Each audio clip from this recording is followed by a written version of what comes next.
Ndabasuhuje mwese bakunze b'inkuru z'urukundo muhawe ikaze kuri Zasha TV. Inkuru y'urukundo yacu y'uyu munsi tuyitangiranye n'umusore witwa Mike ari mu gikoni ari guteka, madamu we Chloe arinjiye mu gakanzu k'umutuku maze Mike ahita amubaza ati sheri wiriwe neza? Umunsi wawe se wagenze neza? Chloe nawe ati yego rwose niriwe neza. Ubwo umugabo yabivugaga atambuka amusanga ahita afata icupa rya wayini ryari riraho maze asuka mu birahure bibiri, bose batangira gusangira maze ahita abwira Chloe ati humiriza hari ikintu nshaka kukwereka. Yamupfutse mu maso maze amufata ku bitugu amwerekeza mu cyumba kimwe. Bageze muri icyo cyumba yaramubwiye ati ngaho kanura. Chloe yabumbuye amaso ahita abona piano imbere ye. Izo zari inzozi ze kuva mu bwana bwe zo kubona piano, maze umugabo ahita amubwira ati isabukuru nziza mukunzi wanjye, nubwo rwose ntakuguriye piano y'umukara kandi mbizi ko ariyo washakaga, ariko nanone nitaye ko burya kugira ngo mu rugo habe hari umucyo tugomba kwibanda cyane no kwibara ry'umweru kuko ariryo dukuraho umucyo. Nuko Chloe araseka cyane aramubwira turakoze, maze umugabo ahita amubwira ati rero reka tuyigerageze turebe niba ikora neza. Baratambutse bayicara imbere maze batangira gucuranga. Chloe atangira gucuranga akaririmbo maze ahita abwira umugabo ati aka karirimbo rero mama yajyaga kancurangira buri gihe mbere yuko ndyama, none sinjya nkibagirwa wagira ngo rwose nakamenye ejo. Bakomeje kuganira maze hashize akanya gatoya wumva urusaku rw'ifuru. Ubwo ni pizza bari batetsemo yari ihiye maze Mike yihuta cyane ajya kuyireba. Yarayizanye rero bicara muri salo batangira gusangira kandi ari nako baganira banywa no kuri kakawayini. Maze umugore baramubwira ati rwose sheri ndagukunda cyane ariko nukuri nifuza kugira Mike mutoya. Ubwo yamubwiraga ko yifuza umwana, yifuza kubyara. Maze umugabo we nawe aramubwira ati hoya rwose igihe ntikiragera, ibyo bintu sinshaka ko dukomeza no kubivugaho, ntago igihe cyabyo kiragera, igihe cyabyo nikigera bizaba. Maze umugore baramubwira ati ariko urabizi ko ari zo nzozi zanjye, urabizi rwose ko mbishaka cyane, ariko nanone sinkeneye kugushyiraho igitutu. Ubwo reka dutegereze, gusa rwose nifuza umwana. Bamaze gufungura rero bajya kuryama, maze mu gitondo nk'uko byari bisanzwe Chloe yabyukaga abanza kwipima ngo arebe ko yaba yasamye. Yafashe rero agateste, ndavuga akantu gapima inda, maze yinjira muri dushe aragakoresha, arangije arasohoka agarara imbere ya dushe atangira kukabwira ati ndakwinginze rwose noneho uyu munsi unyereke ko ntwite, ndakwinginze rwose wihangane ube pozitifu. Maze umugabo we rero yahise aza aramubwira ati se uri kuvugana nande? Chloe nawe ati ntawe rwose ni test ndi kubwira ngo nimbabarire ibe pozitifu. Maze umugabo ahita amubwira ati wihangayika rwose, wihangayika kuko igihe cyabyo nikigera humura bizaba. Maze Chloe ahita amubwira ati ni ukuri ngiyewe nashatse umwana kuva mfite imyaka 5. Urumva zari burage kuko kuva afite imyaka 5 yari mutoya, ariko yashakaga kugira ngo amwumvishe ko yashatse kubyara kuva akiri mutoya. Maze ahita areba kuri ya test asanga n'ubundi yabaye negatifu. Umugabo aramubwira ati hangane, gusa icy'ingenzi muri aka kanya wamenya ni uko ngukunda, reka dutegereze igihe cyabyo nikigera bizaba. Ku rundi ruhande rero batwereka Mike yatemberanye n'inshuti ye bagiye gufata akantu ku mugoroba, maze batangira kuganira. Mike atangira kubwira ya nshuti ye ati ni ukuri ngewe umugore wanjye ndamukunda cyane, ati rwose nahuye n'uwa nyawe, ati yangaruriye icyizere mu buzima, ati ariko kandi mba mbona rwose nta kwemera ko tubyara, ati kubera ko papa wanjye yari umuntu mubi cyane, yagiriraga nabi mama, yaramutotezaga, ati rero ati numva nifuza rwose kuzaba nanjye umupapa, ati ntazaba umupapa mubi nka papa, ati kuko nanjye yambereye umupapa mubi, ati rwose numva ntifuza ko twabyarana. Maze ya nshuti ye iramubwira ati ariko ngewe mbona igihe kigeze ko wabwira Chloe ibintu by'ingenzi wamuhisha mu buzima bwawe kuko akeneye kubimenya. Maze Mike nawe ati nanjye rwose ndabona aricyo gihe nkwiriye kumwicaza nkamubwiza ukuri akamenya uwo ndi we. Mike rero yaratashye, ariko ageze mu rugo asanga ibintu byahindutse rwose. Yasanze umugore wamutegereje muri salo yarakaye cyane, akimubona ahita amukubita agacupa imbere n'inshinge nyinshi. Aramubaza ati niko ibi bintu mbonye nibyo cyangwa ndibeshye? Ibi bintu si wabinkora wowe Mike, wankora ibi bintu? Ubwo yari ari kumwereka agacupa rwose kari karimo umuti Mike yajyaga yitera kugira ngo abe atabasha gutera inda umugore we. Umugore we yari yababaye uko ukuntu iyo myaka yose yari ishize yifuza umwana, naho umugabo we agafata imiti ituma atamutera inda. Maze Mike nawe yahise ahinduka nk'igisimba rwose, kugira ngo ntabwo ari we dusanzwe tuzi. Yamukubise urushyi aramubwira ati n'ikindi gihe utazanyubahuka, ngewe ndi umugabo muri uru rugo, ugomba kunyubaha nk'umugabo. Ikindi kandi ngewe ninjye nzana amafaranga, ndakora cyane kugira ngo ubeho, none urabona ngiye nabasha gukorera wowe n'umwana? Ntabwo bishoboka, ugomba kunyubaha. Korowe wari warakaye cyane yahise abwira Mike ati n'ubundi abagabo mwese niko mumeze, na papa wawe rwose niko yari ameze, nawe umeze nkawe. Noneho Mike yaramukubise hafi kumwica, aramubwira ati n'ikindi gihe sinzongere kumva uvuga papa mu kanwa kawe. Aramuhagurutsa aramubwira ati genda vuba wambare neza kandi wimakiye, hari aho tugomba kujya. Ubwo rero Mike yahise abwira Korowe ati reba ya kanzu nziza y'umutuku mperutse kugurira aba ariyo wambara, kandi n'imisatsi yawe irekura nibwo uri mwiza.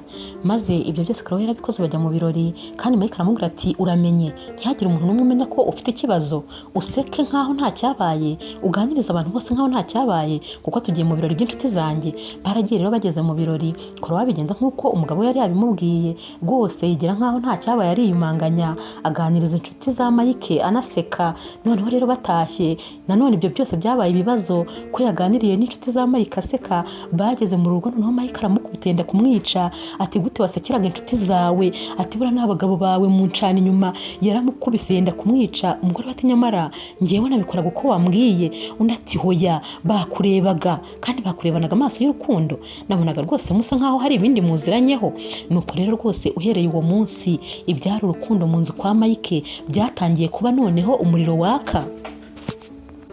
Uhereye uwo munsi rero Korowe yarakubiswe, inkoni zimubera ibyo kurya bya mu gitondo, zimubera ibya saa sita, zimubera n'ibya nijoro. Nuko bigeze aho ngaho aza kubibwira inshuti ye, arayibwira ati rwose inkoni zirenda kunyica. Nuko inshuti iramubwira ati none se waretse tukajya kuri polisi? Maze rero buri ibyago iyo byaje biba byaje, wa mwana rwose wari waranze kuza mu mahoro. Korowe noneho yarabyutse aripima, asanga yarasamye. Akibibwira umugabo we, noneho yabaye igikoko burundu, akajya amuhondagura ntiyite ko atwite, akamufata akamukubita ku bikuta, akamuhondagura agahora afite amabara n'amacyundi mu gahanga. Noneho ya nshuti ya Korowe yamubwira ati rwose tugomba kubibwira polisi. Korowe nawe ati hoya rwose, Mike ni umugabo wanjye kandi ni papa w'uyu mwana ntwite, ntabwo nkeneye kumufungisha. Ya nshuti ya Korowe rero yaje kumugira inama, iramubwira ati noneho niba utabasha kumurega kuri polisi, reka nkugire inama, reka rwose umucike, kandi umucike atazigera yongera kugushakisha, bimere nkaho rwose utakiba ku ikarita y'isi. Reka duhimbe urupfu rwawe bigaragare ko wapfuye, maze akwibagirwe, wigire ahandi hantu kure, ubeho amahoro utekanye we n'umwana wawe. Yabisobanuriye Korowe uko yabipanze, maze Korowe yumva icyo gitekerezo ni inyamibwa.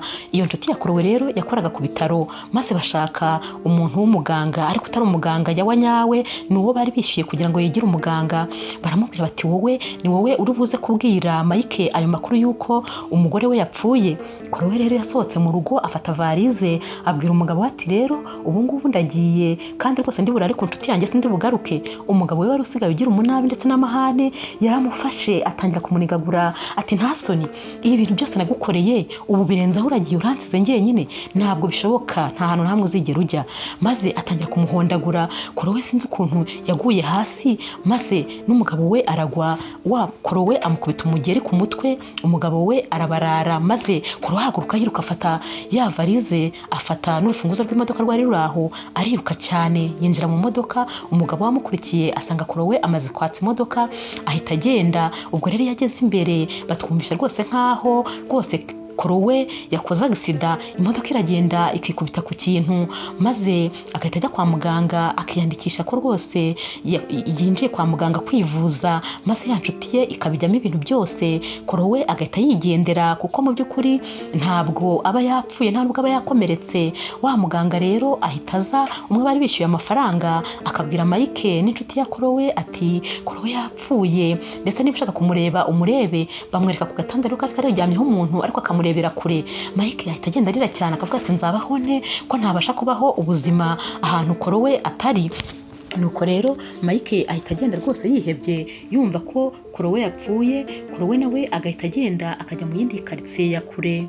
Ya nshuti ya Korowe rero yahise ajya kumusabira amafaranga mu bwishingizi kuko byari byemejwe ko Korowe yaba yapfuye, maze ya mafaranga inshuti ye yamushyira aho hantu yari yimukiye, iramubwira iti rwose ubu ugiye kubaho neza ndetse n'umwana wawe kuko umugabo wawe ntazongera kugushakisha na rimwe, ubu yarabyakiriye azi neza yuko wapfuye.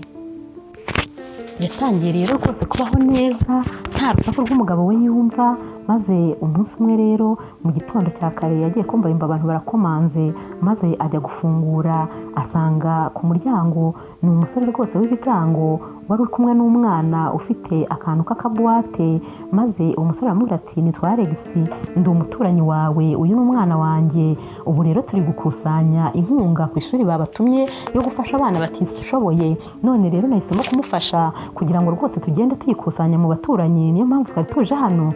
Korowe yinjiye mu nzu afata amadolari 200 araza yahereza wa mwana, maze aramubwira ati nizere ko hari icyo biri bugufashe. Umwana ati urakoze cyane, maze Alex ahita amubwira ati murakoze turi abaturanyi, ubwo nawe nukenera ubufasha uzambwire ndahari nta kibazo. Bukeye mu gitondo rero Korowe yabonye Alex muri jaride ari gusarura indimu, maze aramusuhuza. Alex nawe ati rwose ubu tugiye gukora keke ikozwe mu ndimu, twakwifuzaga rero ko waza kuza tukayisangira n'umukobwa wanjye.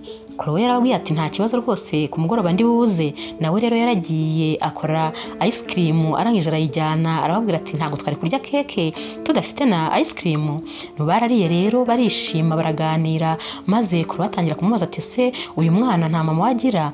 Maze Alex aramubwira ati umugore wanjye yarapfuye kandi yapfuye umwana wanjye akiri uruhinja, ninjye njyenyine namureze. Maze Alex aramubaza ati se ko nawe ndeba utwite kandi nda nkuru, nkaba ntajya mbona umugabo utaha hariya, uwo mwana yaba nta papa wagira? Maze undi nawe ati papa waramufite ariko ntabwo tubana, ati papa we ni umugome cyane, ati rwose yari umugabo wanjye ariko yambereye igikoko. Amutangira kumubwira uko byamugendekeye, uko bamuhondaguraga n'ibiki byose, maze rwose bumva bose bahuje ibibazo byo kuba buri umwe wese ari wenyine ku ruhande rwe. Ibintu rero rwose byaje kongera kuba bibi umunsi ahantu Korowe yakoraga bahamagaye umugabo we, baramubwira bati rero twari tubahamagaye kubera ko nimero ya madamu wanyu twarayibuze kandi rwose ntabwo yigeze aza gufata amafaranga y'ukwezi kwe guheruka, ati sheke rero twifuzaga kugira umuntu tuyiha. Maze umugabo atangaye ati hoya rwose ntabwo umugore wanjye yigeze akora aho ngaho. Ubwo rero dusubiye inyuma gatoya, uyu mugabo yakuye umugore we ku kazi, amukuye ku kazi Korowe nawe ahita yishakira akazi kuri bya bitaro inshuti ye yakoragaho, ariko hakora mu ibanga rikomeye, akajya hakora iminsi 3 mu cyumweru. Ibyo bintu rero ntiyigeze abibwira umugabo we. Icyo gitondo rero Mike yahise abwira uwo muntu wari uhamagaye ati oya ubwo wibeshye, ntabwo yigeze akora aho ngaho, ahubwo inshuti ye niyo yakoze aho. Undi nawe ati oya rwose yarakoze, biragaragara ndetse ko yafataga amafaranga ye ya buri kwezi, uku kwezi niko konyine ataje guhembwa, yari umukozi waha rwose. Mike nawe ati hoya, ati gute uri kumbwira ibyo bintu, amaze amezi 3 yose yitabye Imana ndetse yapfiriye no muri ibyo bitaro. Wa muntu wari uhamagaye yahise areba muri mashine ngo arebe niba ibyo bari kuvuga ari byo, abona ko Korowe yinjiye muri ibyo bitaro, ariko mu by'ukuri ntago berekana ko yapfuye, nta nubwo berekana ko yasohotsemo, berekanye isaha ye yo kwinjira gusa. Ahita abwira umugabo ati ariko ngewe ndabona bidasobanutse, ndabona yarinjiye muri ibi bitaro ariko ntago bigaragara ko yapfuye. Ubwo rero umugabo yahise atangira kubitekerezaho cyane, ahita rwose ahaguruka ku kazi ahantu yari ari, ahita yihuta ajya kuri bya bitaro, ajya kureba umuntu ukora kuri reception, aramubwira ati nshaka dogiteri kanaka. Ubwo yavugaga izina rya wa mugabo bari bishyuye kugira ngo yigire dogiteri. Wa muntu ukora kuri reception yahise avuga ati uwo mudogiteri ntawe uba hano. Umugabo aravuga ati yenda reba neza kuko ushobora kuba utabibuka bose mu mutwe. Undi ati ndabibuka cyane, nta mudogiteri waba ukora hano nkaba ntamuzi. Ati rwose ntabwo akora hano. Yahise amuha rero amazina y'umugore we, aramubwira ati ndebera muri mashini uko byamugendekeye. Yarebye ahita amubwira ati umugore wawe yinjiye muri ibi bitaro rwose hari amasaha ya naya ku itariki n'iyi, ariko ntabwo yatinzemo, yahise asohoka. Aramubwira ati mpa izo dosiye zose zemeza ko yasohotse. Undi ati hoya ibyo byose biba ari ibanga, ntabwo tujya dutanga dosiye z'umurwayi ngo tuzihe undi muntu uwo ari we wese. Nuko umugabo yahise asohoka yihuta, ahita avuga ati ibyo ari byo byose umugore wanjye birashoboka ko atapfuye, kuko no kwa muganga biragaragara rwose ko atigeze apfirayo. Mike yahise atangira guhiga umugore we ahantu hose kuko yari amaze kumenya ko atigeze apfa, ndetse cyane cyane aravuga ati nzajya nkurikira inshuti ye byanze bikunze zamongezaho. Yatangiye rero kujya akurikira ya nshuti yakorowe ahantu hose igiye, maze umunsi umwe abona ahantu iyo nshuti ye yari igiye, ubwo yari igiye gusura papa wa korowe wari umaze igihe kinini cyane arwariye kwa muganga. Noneho rero yarongeye arigendera Mike ntiyamwereka ko rwose yamubonye. Bukeye bwaho rero korowe nawe yaje gusura papa we, ariko no kuvuga ngo kubera ko Mike yari amaze kumenya ko aho hantu harwariye papa wa korowe yarahahoraga, aravuga ati byanze bikunze na korowe azaza. Ubwo rero korowe yaraje aza kureba papa we, yinjiyemo Mike aba yamubonye ariko aramwihorera. Asohotse aramukurikirana kugira ngo ajye kureba ahantu asigaye aba, abona ahantu asigaye yinjira.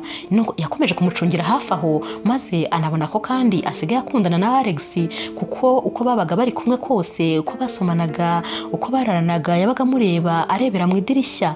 Noneho Mike yaragiye aba mubi kuko aba umugome, atangira imigambi mibisha. Ubwo ariko ku rundi ruhande urukundo rwari ruryoshye hagati ya korowe na Alex, ariko ari nako inda ye rwose yari ikuze cyane, ubona ko igeze igihe cyo kuvuka. Nuko rero umunsi umwe inda yaramufashe ari mu gitondo, maze ahita ahamagara Alex ngo azamufashe, maze ahita amujyana kwa muganga. Ntibyatinze rwose yarabyaye umwana mwiza w'umuhungu, ariko nanone umugabo we Mike ntabwo yari yarigeze amujya kure, yaramukurikiraga ahantu hose yabaga agiye. Yamaze kubyara rero asinziriye, umugabo we araza areba umwana wabo ndetse nawe aramureba, ariko ntiyagira icyo akora, ntiyagira n'icyo avuga. Arangije kandi arongera yisubirirayo. Ntibyatinze ariko kwa muganga barabasezereye, Alex atahana umubyeyi, rwose bari basigaye banameze nk'aho babana. Bageze mu rugo rero rwose korowe yaramubwiye ati warakoze ni ukuri kunyitaho, warakoze kumpoza amarira, warakoze kumba hafi. Alex aramubwira ati nawe warakoze kunyibagiza ibihe byashize. Nuko rero korowe yaragiye aryamisha umwana, ajya muri dushe. Akijya muri dushe ariko Mike yaraje buhoro yinjira muri ya nzu. Korowe yikanze ikintu kiguye, ava muri dushe yihuta ahita ajya kureba aho yasize umwana, ariko asanga nta kibazo gihari. Nuko arongera asubirayo. Agisubirayo ariko nanone yumva bimwanze mu nda, arongera arazamuka ajya kureba umwana. Ageze hano ntasanga umwana we ntawe uhari. Arebye hirya abona Mike aricaye amuteruye ari kumukinisha, maze korowe ahita amubwira ati mbabarira rwose ntuhemukire umwana, mbabarira ntumwice ntumugirire nabi. Maze Mike nawe ati hoya sinabikora, ntabwo rwose nakwica imfura yanjye, keretse gusa uramutse witwaye nabi. Ubu ndashaka ko njye nawe twongera tugasubira mu rugo rwacu tukabana nkaho nta cyabaye. Korowe nawe ati hoya rwose sinakongera kubana nawe, ntabwo ibyo byo byashoboka, sinshobora gusubirana nawe. Bakiri muri ibyo rero umuntu yarakomanze, uwo ni Alex wari uje, maze umugabo we ahita atunga imbunda umwana, aramubwira ati niwe ubeshya ukavuga ko ndi hano, uyu mwana ndahita amwica. Korowe yasohotse rwose afite ubwoba, maze ahagarara ku rugi ahita abwira Alex ati amakuru se. Alex ati narinje kukureba kuko twari dufitanye gahunda yo gusangira ku mugoroba kandi ntiwigeze uza, narinje kureba niba basitwebwe twaza, niba babuze umwanya. Maze Korowe aramubwira ati hoya ntabwo ndi buze, ariko namwe ntimuri bunaze kuko ndananiwe cyane, nkeneye kwita ku mwana no kuruhuka. Alex wamurebaga mu maso yarabibonaga rwose ko hari ikitagenda. Ati ariko se ko mbona utameze neza, bimeze bite? Undi ati hoya ameze neza, ahubwo agenda nduhuke. Alex yaragiye, ariko mu by'ukuri yarabibonaga ko hari ikintu kitagenda. Akimara kugenda rero umugabo wa Korowe yahise atangira kumukubita nanone cyane, aramuhondagura. Korowe yikubita hasi, abafashe ikivaze nawe atangira kugihonda umugabo we, ariko Alex utari wagiye kure yahise amena ikirahure cy'idirishya ahita yinjira, maze araza batangira kurwanya wa mugabo bose ari babiri. Yari afite pistoli yashakaga kubarasa, maze umugore we abarayimwatse. Arangije aramubwira ati nutitonda ndakurasa ari wowe. Umugabo wagira ngo ari kubeshya, umugore yahise arasa isasu hejuru, aramubwira ati iri rigiye mu gisenge, ariko irikurikira ni iryawe kandi riraza rifata mu gatuza. Mike ati ndabizi ko utabikora rwose, ndashaka umwana wanjye ndetse nawe ndagushaka. Mike yahise asimbukira Alex atangira kumuhondagura cyane. Noneho Korowe abona ko Alex rwose agiye gupfa, arangije ahita afata ya mbunda abarashe Mike, amuhamya isasu mu mutima. Mike rwose yahise yikubita hasi kandi ahita apfa. Nuko rero bahise bahamagara polisi, iraza iramutwara. Nuko basigara aho ngaho Alex na Korowe bakomeza urukundo rwabo, kuko rwose bari bamukize, nuko barera wa mwana ndetse na wa wundi wa Alex babarera nk'aho ari abana babo, bararyoherwa rwose mu rukundo. Murakoze rero kuba mwadukurikiye, mujye mukora subscribe kugira ngo mukomeze mwumve inkuru nziza z'urukundo ziba kuri Zasha TV.